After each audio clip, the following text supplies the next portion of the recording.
¿no? Entonces, no podemos estar esperando, ¿no? A que nuestro paciente se deteriore.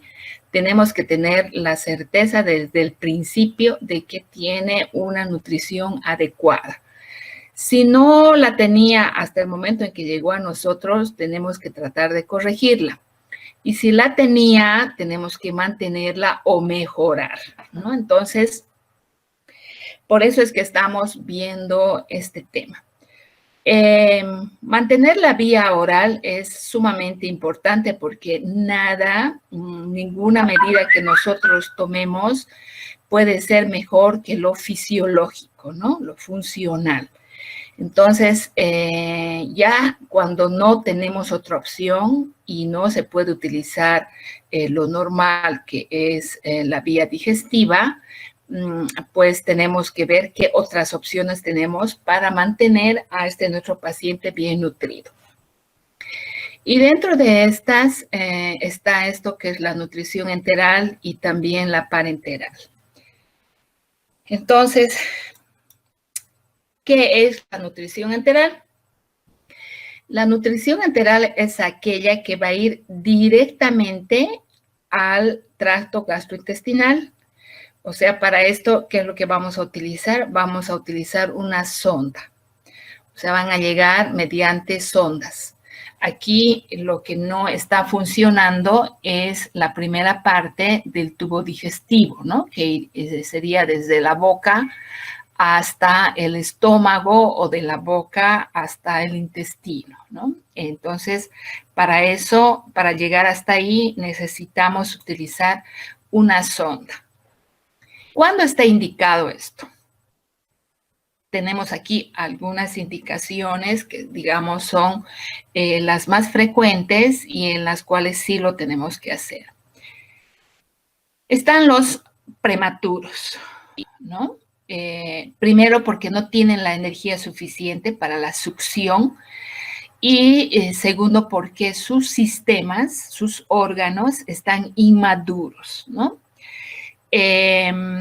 También es una forma de ahorrar energía, porque con la succión va a gastar energía. Acuérdense que cuando hemos hecho nuestros cálculos, hemos hablado del factor de actividad, ¿verdad? Entonces, por eso es que está indicado en los prematuros. Cuando hay una enfermedad diarreica grave, ¿no? Porque hay que reponer y generalmente o va acompañada con otros síntomas como los vómitos y alguna de estas cosas. Y también como hay un desequilibrio hidroelectrolítico, entonces la función no es la adecuada. Por eso es que se utiliza.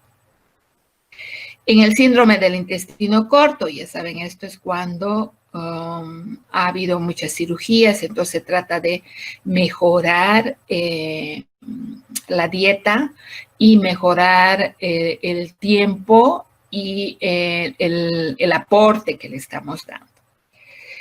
Cuando no se cubre con la ingesta, o sea, cuando se le indica, sí puede comer, pero por decirles, hay casos en los cuales el paciente, cuando hay cáncer, por ejemplo, cuando hay SIDA, el paciente está tan desnutrido que a pesar de que come, se agota y no logra cubrir sus requerimientos con la ingesta, con lo que está comiendo. Entonces hay que colaborarle, ¿no? Para disminuir esa actividad, esa necesidad de llegar a cubrir sus requerimientos. Cuando no tolera la ingesta, ¿no? Entonces hay que cubrir y cuando no puede deglutir. Entonces estas son las indicaciones para la nutrición enteral. Como hay indicaciones, pues también hay contraindicaciones, ¿no? De la nutrición enteral. No se puede utilizar nutrición enteral cuando hay un hilio mecánico paralítico. La razón es obvia porque estamos llevando el nutriente, pero el nutriente se va a quedar ahí acumulado porque eso no está funcionando, ¿no? Cuando la diarrea es muy severa, porque apenas llega el nutriente ahí, es eliminado. Los vómitos, corremos el riesgo de que se devuelva esta nutrición y tengamos otras complicaciones. Cuando hay fístulas entéricas, ¿por qué? Porque se va a pasar a otros órganos, a la actividad y vamos a tener complicaciones. Inestabilidad hemodinámica. Cuando están sedados o dormidos mucho tiempo, puede haber lo que estamos viendo, que el nutriente ocasione vómitos y se broncoaspire nuestro paciente. En la pancreatitis aguda o severa, la pancreatitis siempre ha sido en relación a la nutrición controversia entre los gastroenterólogos y los internistas. Tienen algunas explicaciones de algunos gastroenterólogos que no están de acuerdo con tanto la nutrición enteral como la parenteral. Y obstrucción intestinal, también, ¿no? La razón es obvia porque vamos a llegar con el nutriente hasta el intestino, pero este no está funcionando, ¿verdad? Bien. Entonces, las sondas que hemos dicho que vamos a aplicarlas, ¿no? Las sondas van de varios lugares, puede ser una nasoduodenal, puede ser nasoyeyunal, también se puede utilizar para esta alimentación la gastrostomía, la yeyunostomía, y aquí tienen de dónde a dónde van las sondas, ¿no? Entonces, vean aquí que, por ejemplo, una sonda nasogástrica, pues entra por la nariz y llega ¿hasta dónde? Hasta el estómago, ¿verdad? La sonda bucogástrica, que la diferencia está en que la una va por la nariz, la otra va por la boca. Luego tenemos la sonda duodenal, ¿no? Está aquí en el duodeno. La sonda yeyunal, que va hasta el yeyuno, ¿no? Lo que habíamos mencionado en la anterior diapositiva, que puede ser duodenal o nasoyeyunal, que vendrían hasta esta parte. Y las otras vías, que puede ser una gastrostomía, ¿no? Que la sonda entra directamente al estómago, y una yeyunostomía que va hasta el yeyuno. Entonces, esas son nuestras posibilidades para hacer una nutrición enteral. Las fórmulas, ¿qué es lo que pasamos por estas sondas? Entonces, vamos a ver de que hay varias formas de elegir nuestras fórmulas.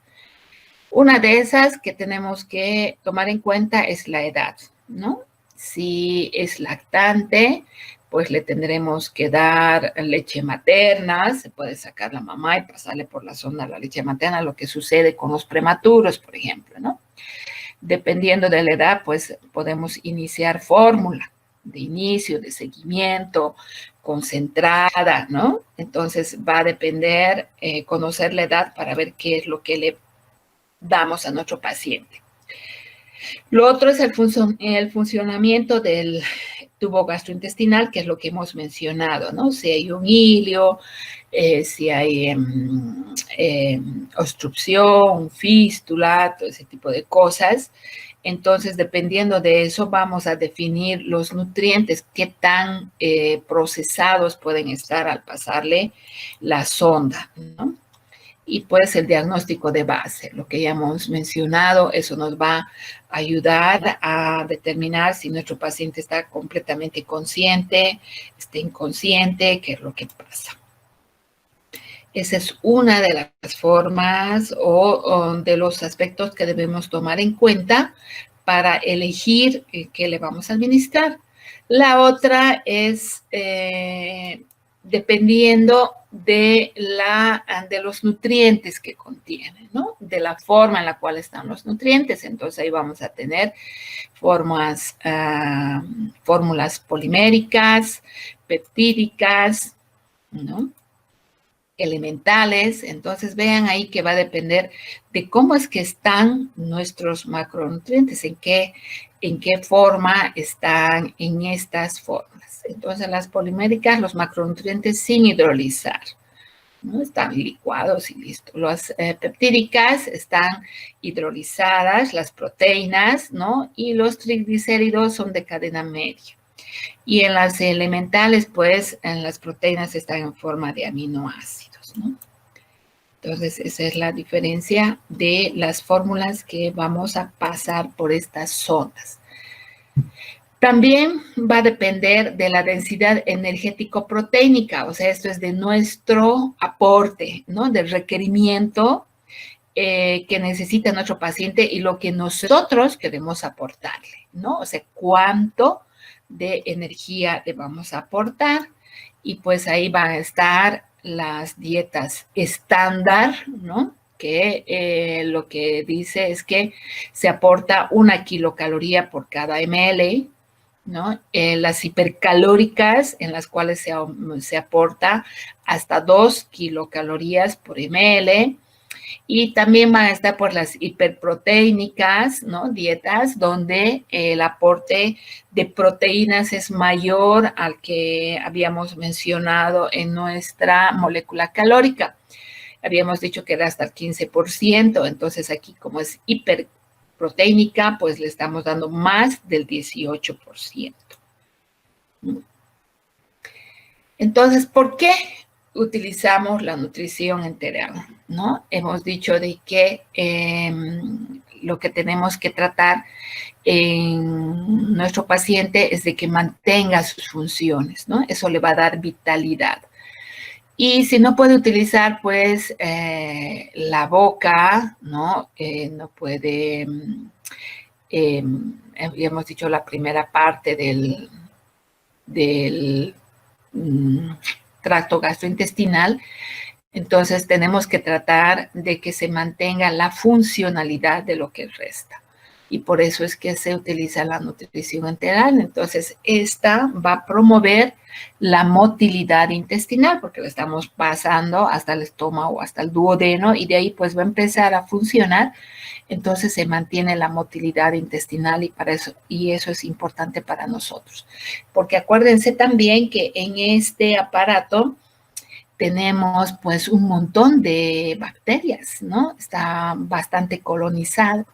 Y cuando estas bacterias no están o este aparato no está en su funcionalidad completa, pues puede ser extravasadas estas bacterias y más bien vamos a causar lo que ya conocemos como una sepsis, una septicemia, ¿no? Entonces, para evitar eso es mejor utilizar la nutrición enteral. Previene la atrofia de la mucosa intestinal, lo que estábamos mencionando, tiene que funcionar, ¿no? Órgano que no se utiliza se atrofia. Disminuye la translocación de bacterias y toxinas de la luz intestinal, era lo que les decía.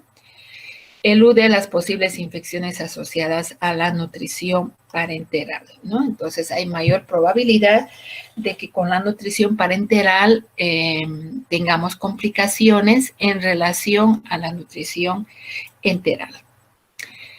Entonces, esas serían las ventajas, ¿no? Aquí vamos a volver a mencionarlas. ¿Cuáles son las ventajas de la nutrición enteral? Y tenemos ahí que hay mayor seguridad. Con la nutrición enteral se evitan los riesgos de sepsis por catéter que nos ocurriría en la nutrición parenteral. Hay menor número de complicaciones y las complicaciones que se presentan son de menor gravedad, ¿no? Reduce la incidencia de hemorragias digestivas, que era lo que decíamos, porque se mantiene funcionando, ¿no? Entonces, se va a neutralizar el jugo gástrico porque está llegando ahí el alimento. Es menos costosa y más fácil de ser administrada, ¿no? No requiere técnicas complejas o de asepsia, lo que ocurre con una nutrición parenteral, ¿no? Esas son las ventajas. Y obvio, cuando utilizamos estas vías, también van a haber algunas complicaciones, ¿no? Entonces, ¿cuáles son las probables complicaciones de una nutrición enteral? Principalmente son metabólicas. Entonces, cuando decimos de metabólicas es porque no estamos haciendo el aporte adecuado, ¿no? Y ahí van a estar, pues, las alteraciones hidroelectrolíticas, ¿no? Cuando no se están aportando los electrolitos y la hidratación de forma adecuada. Entonces puede haber una hipernatremia, ¿no? O una deshidratación porque no le estamos pasando la cantidad suficiente de líquido que requiere. Esto es fácil de corregir porque tenemos que hacer un aporte adecuado del agua y los electrolitos, ¿no? Entonces, la otra complicación puede ser la hiperglucemia, que las más de las veces está relacionado con un estado de diabetes preexistente, o sea, ya es un paciente diabético. Y el estrés metabólico, pues, va a hacer que aumente mucho más esto, ¿no? O de lo contrario, como es diabético, pues no le estamos administrando de forma adecuada la insulina, por ejemplo, o el aporte de esta nuestra nutrición va a ser muy rápido. Entonces, esto puede ocasionar que aumente la glucemia. La forma de prevenir, pues también es fácil, o sea, fácil desde el punto de vista médico, ¿no? Que nosotros podemos solucionarlo, digamos así. Lo que hay que hacer es monitorizar la glucemia. Obviamente, si es un paciente diabético, sí o sí se tiene que hacer. Verificar la hidratación, ¿no? Seleccionar una dieta adecuada. Y pues, si es diabético o si tiene alguna otra alteración, pues verificar y tratar la causa, ¿no? Así como hay hiperglucemia, puede haber hipoglucemia también, o sea que no le estamos aportando lo adecuado. En el caso anterior era porque le aportábamos de más, aquí le estamos aportando muy poco. Entonces puede ser que nuestra nutrición esté muy lenta, por ejemplo, no está entrando lo suficiente. O como es diabético, le hemos administrado insulina y no le hemos corregido el aporte.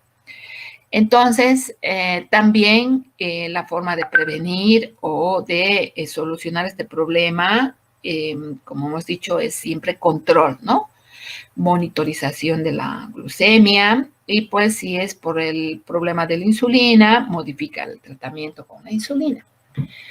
Entonces, estas son nuestras posibles complicaciones con la nutrición enteral. Ahora, ¿cómo se prepara la nutrición enteral? Bien, para la nutrición enteral lo que necesitamos es, igual que para la preparación de las leches, pues la edad y el peso de nuestro paciente, ¿no? Entonces, su edad, aquí tenemos un niño de 15 meses, o sea, 1 año y 3 meses, que pesa 6 kilos y que mide 69 centímetros. Entonces nos da la orden el médico de que hay que prepararle una fórmula oligomérica, la cual en 100 gramos nos aporte 500 kilocalorías y de proteínas 14 gramos. Ya habíamos visto que por la edad su aporte debería de ser 100 ml por kilo peso, su aporte hídrico, ¿no es cierto? Entonces, pues ahí está que los líquidos hay que aportarle 100 por kilo peso. Entonces, a nuestro paciente habría que aportarle 6 o que 600 ml, ¿no? Bien, el doctor Sevilla en su clase les ha dado que el cálculo del requerimiento energético total, en este caso, no ha utilizado la fórmula de Harriet-Benedict que habíamos visto, ha utilizado una fórmula modificada que se utiliza en los niños, ¿no? Que es el de Candler y Kennedy. Entonces, aquí está esta fórmula, ¿no? La cual dice que hay que tomar en cuenta 22.1 más 31.05 por el peso de nuestro paciente, más 1.16 por la talla o la altura, ¿no? Entonces, lo que hay que hacer es reemplazar estos datos para tener nuestro gasto energético basal. Y ahí está el gasto energético basal, ya reemplazando estos datos, y vamos a tener que de nuestro paciente su gasto energético basal es 288. Entonces pasamos, ahí estábamos aquí, ¿no? Hemos llegado a que nuestro paciente necesita 288 kilocalorías para cubrir su gasto energético basal, o sea, lo mínimo para mantener sus órganos funcionando. Vamos a empezar el primer día dándole este aporte, ¿no? Que es lo mínimo que necesita, y nuestro paciente está pues en reposo. Entonces estamos aquí en los elementos que le vamos a aportar, ¿no es cierto? Y los días que vamos a ir dándole la nutrición enteral. Dentro de los elementos está nuestro aporte calórico, que está en calorías, y lo que necesitamos es 288. Es esto lo que habíamos dicho. Su requerimiento hídrico es 600, ¿no? Entonces estamos ahí, calórico, hídrico. Ahora, ¿de dónde vamos a poner estas calorías, las 288? El aporte calórico por excelencia, pues dentro de los macronutrientes, es los hidratos de carbono y las grasas, ¿verdad? Entonces aquí le vamos a echar mano a los hidratos de carbono, porque acuérdense que hemos dicho que son los que nos aportan energía rápida, ¿no? Es de aporte rápido. En cambio, las grasas nos aportan, pero son de depósito, ¿verdad? Entonces, aquí lo que queremos es de energía rápida que sea prácticamente de inmediato. Entonces, ya sabemos que los hidratos de carbono, el azúcar, en este caso, nos aporta 4 kilocalorías. Y necesitamos 288, entonces está fácil de obtener estas 288, nada más tenemos que dividir 288 dividido entre 4, y lo que vamos a necesitar son 72 gramos de azúcar, ¿no? Y el primer día le administramos esto. Le administramos, pues, agua a 600 ml de agua, le ponemos 72 gramos de azúcar y le estamos aportando 288 kilocalorías, ¿no? La otra cosa que necesitamos saber es cuánto por ciento le estamos pasando en esta nuestra relación kilocalorías ml, y dividimos entre los dos y nos sale que nuestro aporte es del 0,48, ¿no? Entonces, esa es la dilución, ¿verdad? Que es lo que hemos aprendido en las leches. La dilución aquí estaría un poquito menos del medio, porque para el medio tendríamos que aportarle 0,5, ¿no es cierto? Bien, pero estamos empezando con un buen aporte y lo que requiere, o sea, estamos cubriendo el requerimiento energético basal. Ese es el primer día. Si ha tolerado muy bien, podemos ir avanzando. Si no ha tolerado, pues se volverá a intentar un segundo día con la misma fórmula. Si ha tolerado, entonces nuestro siguiente paso sería lo que habíamos dicho, administrarle al medio, ¿no? Y para administrarle al medio está fácil. El requerimiento hídrico se mantiene, eso no se altera, son los 600. Por eso es que está aquí en todos los días el mismo requerimiento hídrico. Son 600 que necesita, ¿no? Entonces, si este es el volumen total y le queremos dar al medio, entonces las calorías van a ser la mitad de nuestro requerimiento. Serían 300. Y ya, como ha tolerado aquí los hidratos de carbono, entonces pues ya podemos darle la leche en polvo, porque además le vamos a aportar proteínas, no podemos ir dejando de aportar nuestros nutrientes.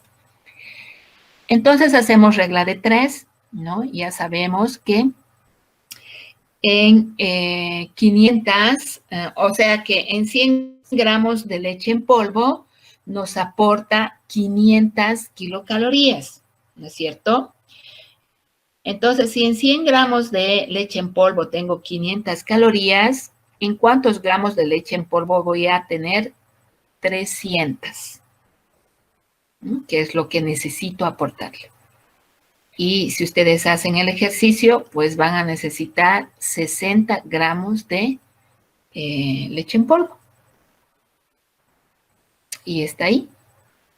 Entonces le aportan los 60, ¿no? Y van a tener las 300 kilocalorías, ¿no? Hacen la regla de 3 y le están aportando 14.4 de proteína. Y hacemos la relación y esta nuestra dilución es al medio, ¿no? Entonces, igual, esto tenemos que ir viendo la tolerancia. Como recién estamos introduciendo la leche, si ha tolerado muy bien un día, podemos darle un tercer día, ¿no? Hasta un cuarto día y ya al quinto ir progresando, ¿no? Ir aumentando para ir viendo la tolerancia. Bien, nuestro objetivo es llegar a darle una fórmula estándar, que era que aportaba 1 kilocaloría por cada ml o cada cc de alimentación. Entonces, hemos ido viendo en nuestras diluciones, cuando hemos hecho la preparación de leche, que hemos empezado al medio y nuestra otra progresión ha sido 2/3, ¿no es cierto? Bien, entonces aquí de 2/3, si queremos aportarle 2/3, pues estamos aquí con los 600, que es su requerimiento hídrico, ¿no? Y al medio le estábamos aportando 60 gramos. Si queremos 2/3, pues es 1/3 más y sería 90, ¿no? Entonces le estamos aportando aquí 90 de leche en polvo, ¿no? Que sería una dilución a los 2/3, y hago el cálculo. Si en 100 gramos de leche en polvo aporto 500 calorías, con 90 le estoy aportando ¿cuánto? 450 kilocalorías. Pero yo estoy queriendo llegar 1 a 1 y lo que necesito es 600 kilocalorías. Entonces, como ya hemos dicho antes, ¿no? A la leche le aumento, ¿qué? Azúcar. Y como es me aumento 2/3. Entonces, me corresponde aumentarle 18 gramos, ¿no? Y cada gramo me aporta 4 kilocalorías. Entonces, 18 por 4, 72 kilocalorías. Sumo aquí las 72 kilocalorías por el azúcar. Y todavía me falta para llegar a las 600. Entonces, las diluciones hemos dicho que de lo que le doy de azúcar, la mitad más o menos de dilución le voy a dar del aceite. Entonces, aquí a estos 18, la mitad sería 9. Y cada cc de aceite me aporta 9 kilocalorías. Entonces le doy, o que es 9 por 9, 81. Y sumo aquí. Tengo aquí las calorías de la leche, del azúcar y del aceite. Sumo todo y me da 603 kilocalorías. Entonces estaría con mi fórmula estándar, 1 kilocaloría por un cc o un ml de mi nutrición, ¿no? Estaría aportándole lo que corresponde. 600 de líquido por 603 de calorías, ¿no? Entonces, ahí está. Esa sería la preparación de la nutrición enteral. ¿Alguna pregunta? ¿Han entendido?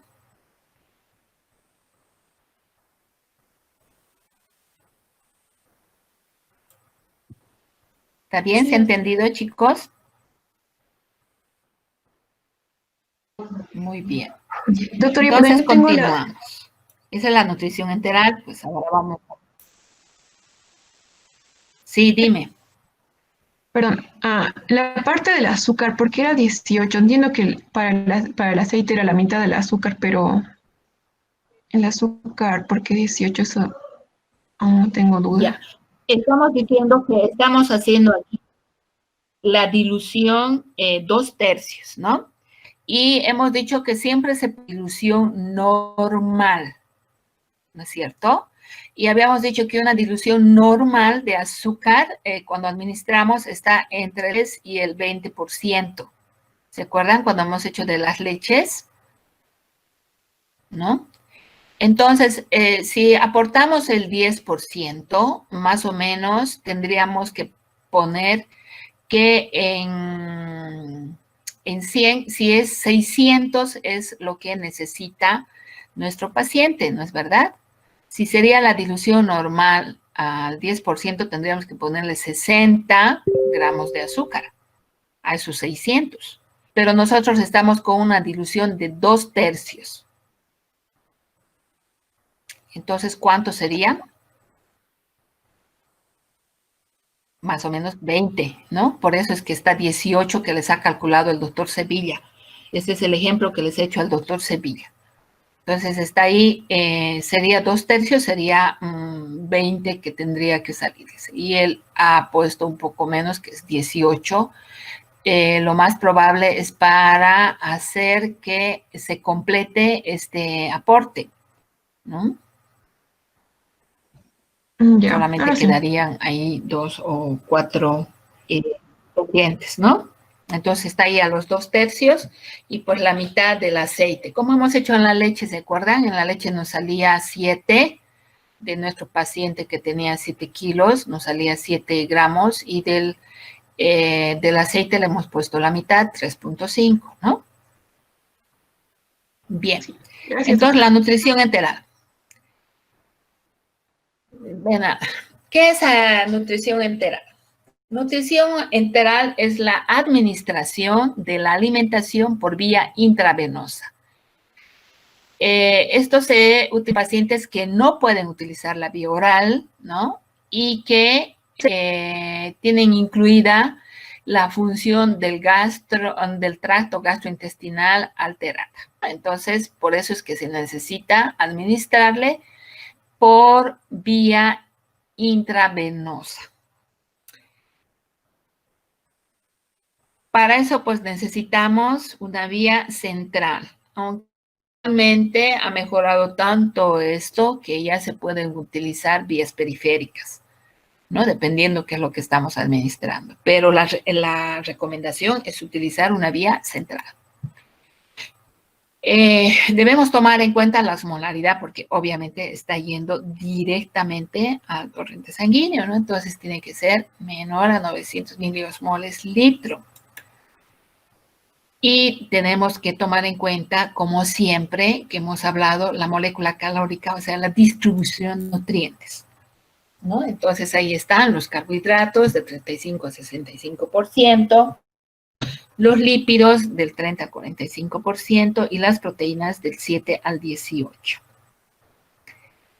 Esa debe ser nuestra proporción en relación a nuestra molécula calórica. Las indicaciones. ¿Cuándo está indicado la nutrición parenteral? Van a haber indicaciones generales. Quiere decir que esto se aplica a todos los pacientes, ¿no? Y dentro de las indicaciones generales, lo primero que debemos determinar es si nuestro paciente tiene o no desnutrición. ¿No? Cuando nuestro paciente está sin desnutrición, lo máximo que se puede esperar es 7 días que haya estado sin recibir alimentación por vía oral. Y ya se tiene que administrar vía parenteral. En realidad, si revisan la literatura, al cuarto día ya tendríamos que estar viendo qué hacemos, porque no puede quedarse nuestro paciente sin alimentación. Entonces, ahí está cuando el paciente es sin desnutrición. Cuando el paciente tiene desnutrición, sí o sí hay que iniciarle nutrición parenteral. ¿Cuándo decimos que un paciente tiene desnutrición? ¿No? Cuando la albúmina es menor a 3 gramos por decilitro y no hay falla renal, porque puede el paciente que tenga este valor, pero tiene alteración renal. Aquí sin falla renal y que tiene menos de 3 gramos. Cuando la pérdida de peso, ¿no?, es mayor al 10, al 15% en los últimos 6 meses. O sea que ha ido perdiendo peso y esta pérdida es mayor al 10%. Pacientes con cáncer, por ejemplo, esto es muy frecuente. El índice de masa corporal, ya ustedes saben, cuando es menor a 18, pues es un paciente desnutrido. Índice desnutrido en el caso de los niños, ya hemos hablado de eso, ese es un tema aparte y hay muchos parámetros los cuales vamos a utilizar y determinar de que es o no es desnutrido, ¿no? Entonces, cuando un paciente es desnutrido, no se está alimentando bien, tenemos que utilizar nutrición parenteral. Indicaciones absolutas. Cuando hay vómitos persistentes o incontrolables. Nuevamente aquí estamos, por ejemplo, con pacientes con cáncer cuando están recibiendo quimio, ¿no? Esos pacientes no toleran. Si alguna vez han estado en contacto, es una lágrima porque es como que hay algo ahí adentro que expulsa todo, vomitan todo el rato. Entonces hay que ponerles nutrición parenteral. Hemorragias digestivas, porque no se van a utilizar el aparato gastrointestinal, entonces hay que aportar. Ileoparalítico, ¿no? No va a funcionar eso, sabemos que va a tardar más de 4 o 5 días, hay que iniciar la nutrición. Obstrucción intestinal, lo mismo. Perforación de intestino, no hay ningún intestino perforado que se solucione antes de los 7 días, ¿verdad? Entonces, y la isquemia intestinal. Por eso es que estamos hablando aquí de indicaciones absolutas, ¿no? O sea, aquí no puedo estar esperando lo que habíamos dicho al principio, ver si pasa más de los 4 o 5 días y recién iniciar. No, ya sabemos aquí que no se va a solucionar estos problemas y yo tengo que aportarle los nutrientes que requiere, ¿no? Por eso son indicaciones absolutas. Indicaciones relativas, donde puedo estarla pensando, pero ya tengo que tomar una decisión. Fístulas y ayunales altas, lo que habíamos visto, que la sonda puede llegar, pasar la fístula y tal vez administrarle, si no es muy riesgoso, digamos. Enfermedades inflamatorias de base, ¿no? Una sepsis que no está muy comprometida, una cosa así. El síndrome de intestino corto, puedo estar intentando de que empiece a funcionar ese intestino. Y lo que habíamos hablado de la pancreatitis, ¿no? Que hay gastroenterólogos que sí, no están muy convencidos. Aporte de minerales. Entonces, aquí hay minerales que sí o sí le tengo que administrar, ¿no? Está ahí, pues, obvio, el sodio, el potasio, el calcio, el magnesio, el fósforo. Esos minerales siempre se tienen que aportar. ¿Dónde se prepara la nutrición enteral, necesito un ambiente especial. Este ambiente se llama ambiente 100. ¿Qué quiere decir? Que está libre, o sea, es un ambiente pues limpio, ¿no? Aquí tengo que utilizar la asepsia, antisepsia y todo, ¿no es cierto? Entonces se necesita en general una campana de flujo para hacer esta preparación. Acuérdense que esto va a ir directamente al torrente sanguíneo, entonces tiene que estar completamente limpio, ¿no? Entonces necesito ese ambiente, la persona que lo prepara tiene que estar preparada o equipada como para entrar a un quirófano, ¿no? Todo debe estar esterilizado, ¿verdad?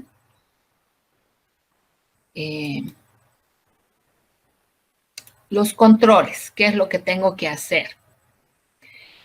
Antes de iniciar la nutrición parenteral, debo conocer, obviamente, los signos vitales y tengo que tener los laboratorios que previo a iniciar la nutrición parenteral.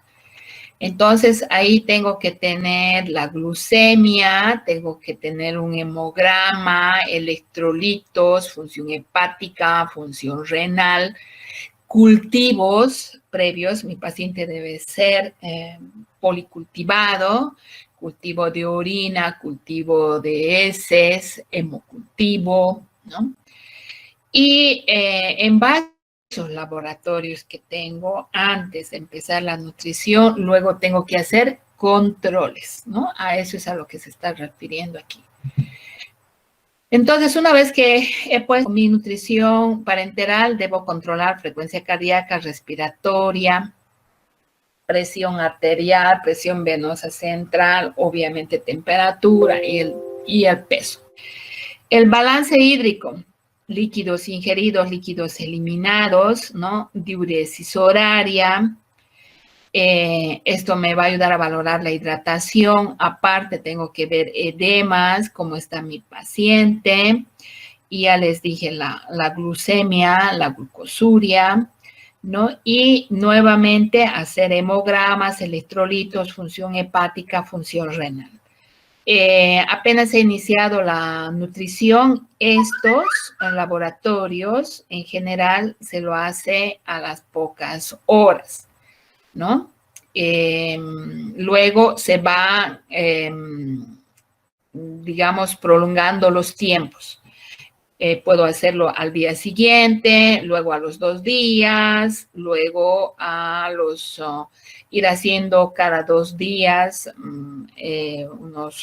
dependiendo cuánto tiempo está con la nutrición, ¿no? Pero son laboratorios de control constantes, ¿no? Los cultivos, dependiendo de cómo han sido los resultados, luego ya se hacen cultivos de punta de catéter, del área donde ha estado, ¿no? Según a la necesidad. Pero son las cosas que debo ir controlando, ¿no? Entonces, ahí está. Control y cuidados de la nutrición parenteral. Estos pacientes antes siempre estaban en terapia intensiva, actualmente están en las salas y en Europa ya se está administrando nutrición parenteral domiciliaria, ¿no? Entonces, hemos ido avanzando en esto. El balance diario de líquidos, ya habíamos dicho, diuresis, líquidos ingeridos, eliminados, pues ahí están eliminados por la sonda nasogástrica, por sonda Foley, por todo. El estado de hidratación del paciente, pues edema, sed, sobrecarga de líquidos, presiones, o sea, es un control constante, ¿no? Y lo de la glucemia. Una vez que se ha iniciado la nutrición parenteral, a las 4 horas ya tenemos que tener su glucemia, ¿no?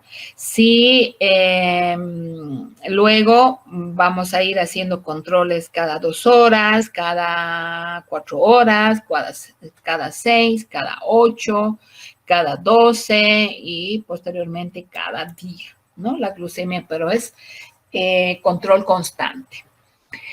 Entonces, aquí también tenemos complicaciones. ¿Se acuerdan que en la nutrición enteral lo que teníamos eran complicaciones metabólicas? Aquí tenemos complicaciones mecánicas, metabólicas y sépticas, ¿no?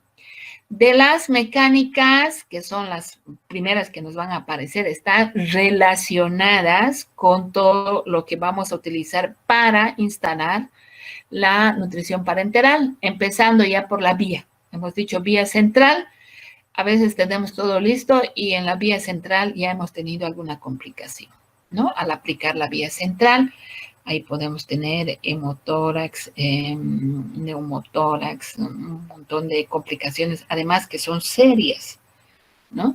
Y luego están las metabólicas, como ya hemos mencionado. Igual hay hiperglucemia, hipoglucemia, generalmente, que son las más frecuentes en relación a los electrolitos, pues hay que ese control del sodio, del potasio, que pueden ser las otras complicaciones.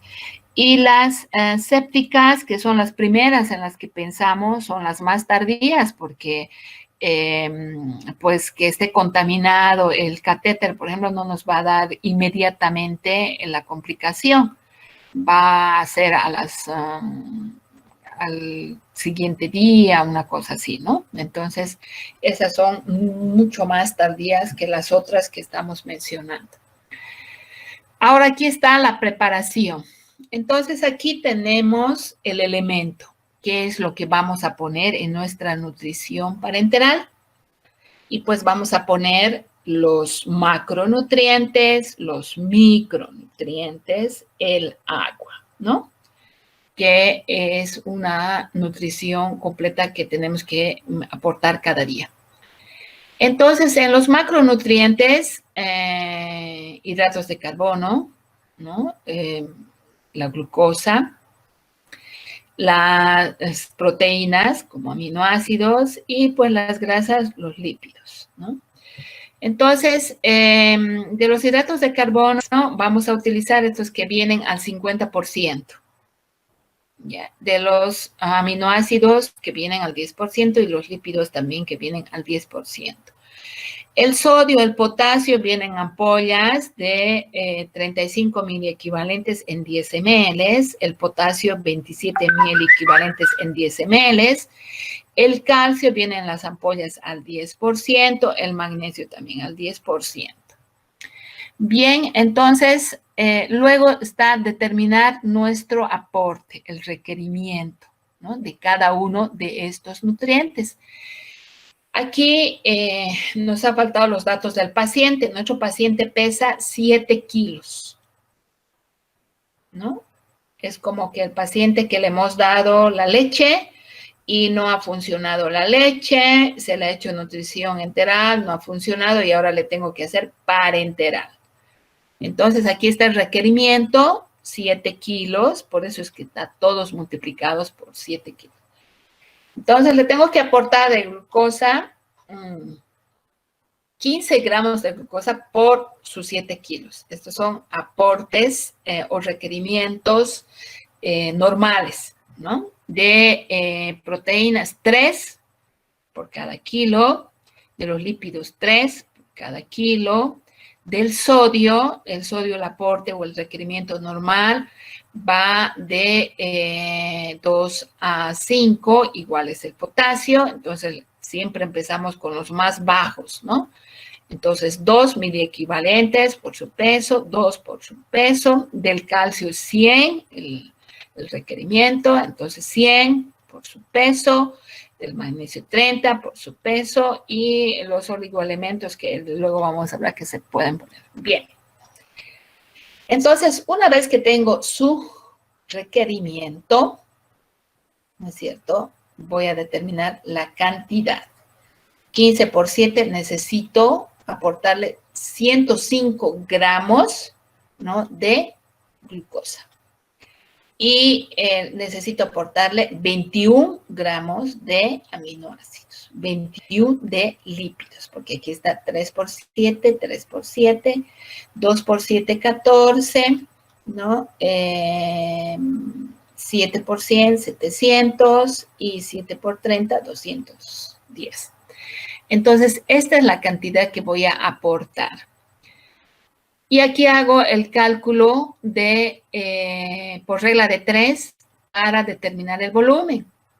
Entonces, si en 100 ml, aquí está, en 100 ml hay 50 gramos de glucosa, 105 le voy a aportar en X y me sale 210. Ese es el volumen que le voy a poner de la glucosa. Lo mismo hago aquí. Si en 100 hay 10 de aminoácidos, ¿no? Yo tengo que aportarle 21. Entonces, 21 en X y me sale 210. Lo mismo de los lípidos, 210. Del sodio. El sodio, hemos dicho que hay 35,000 equivalentes en 10 ml, ¿no? Y yo necesito aportarle 14. Entonces, 14 va a haber en X. Y para eso, 4 ml. Lo mismo en el potasio, ¿no? Y ahí está el volumen. Entonces, voy sumando mi volumen. Esta es la cantidad de ml que voy a irle aportando según mi cálculo. Ahora necesito hacer el cálculo de las calorías. Entonces ya saben que la glucosa me aporta 4 kilocalorías. Entonces aquí tengo que decir, mi aporte es 105.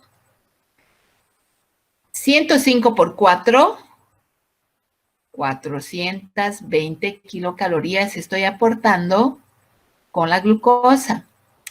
Los aminoácidos también me aportan 4. Entonces, 21 por 4, 84 kilocalorías le estoy aportando. Los lípidos me aportan 9. 21 por 9, 189 kilocalorías. Entonces, solamente los macronutrientes me van a dar las calorías, nadie más. Sumo las calorías y tengo 693 calorías. Y hemos dicho que tengo que administrarle 1 a 1, ¿no? O sea, una kilocaloría por cada ml. Entonces, ¿qué tengo que hacer? Nivelar estas calorías que no me van a variar con el volumen, ¿no? Y ya tenía aquí de mi volumen de la glucosa, de los aminoácidos, de los lípidos, del sodio, el potasio, el calcio, el magnesio, ¿no? Y los oligoelementos que están aquí. Entonces, todo esto sumado, tengo 651.7 ml, pero yo necesito 693. Entonces, me falta, ¿qué? Me falta 41.3 ml. ¿Y cómo nivelo? Poniéndole agua. Entonces, agua, 41.3 ml, y voy a tener mis 693, ¿no? En volumen y 693 en calorías. Y estoy administrando 1 a 1. Que eso es lo correcto en una nutrición parenteral, ¿no? ¿Preguntas, dudas hasta aquí? ¿Se ha entendido esto?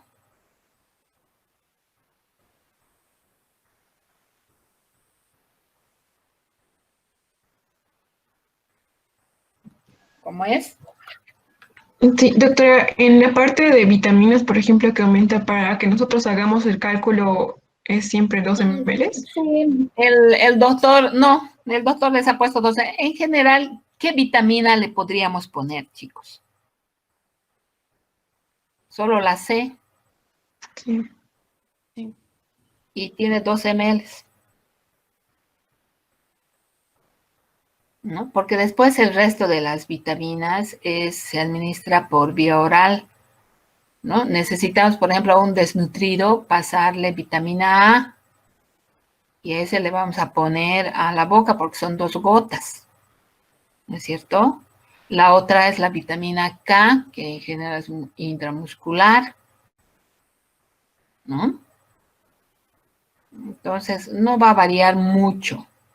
Como les digo, la que se utiliza es la vitamina C, que viene la ampolla de 12 ml. Por eso ha debido poner el doctor Sevilla. Eso se reemplaza nomás con agua también, ¿no? Eso nomás tocó. Algo más.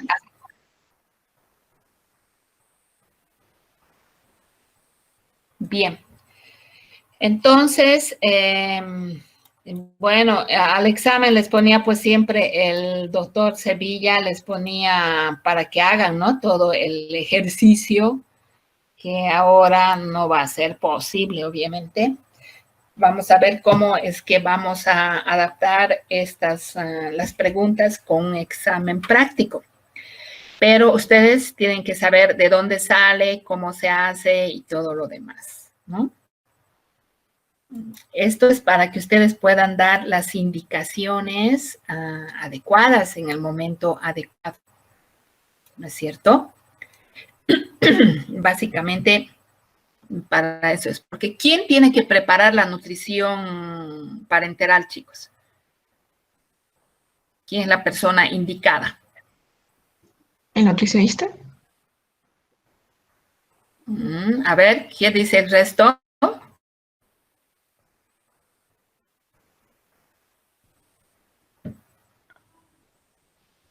El gran problema siempre con los nutricionistas es que ellos quieren hacer los tratamientos, ¿no? Pero en general, el nutricionista tiene que trabajar con un médico. Por eso es que no nos quieren, ¿no? Porque no hay ninguna patología, no hay ninguna. Ustedes revisen la que quieran, no hay ninguna patología que solo lo puede solucionar un nutricionista. La nutrición es un tratamiento, ¿no? Que va junto con algo. No hay tratamiento exclusivamente nutricional. Va a ir acompañado las más de las veces con medicación. ¿Y quién da la medicación? El médico, no hay otra, ¿no? Entonces, siempre debería de trabajar una nutricionista con un médico. Es eso lo que no les gusta, ¿no? Entonces nosotros, por ejemplo, decir, quiero que le aporte 300 calorías, la nutricionista lo que tiene que hacer es ver de dónde pone esas 300 calorías y qué le da, ¿no? Hablar con el paciente que le gusta, cómo va a digerir, pero le da el aporte. ¿Quién le ha dado la orden? El médico, ¿no? De eso se trata. ¿Qué más? ¿Quién creen que debe ser? ¿Quién es la persona indicada para hacer?